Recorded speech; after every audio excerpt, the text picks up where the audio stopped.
Ташкент, Узбекистан.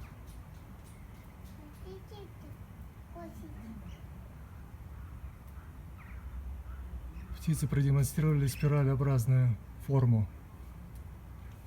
Нашей жизни. Все, улетели.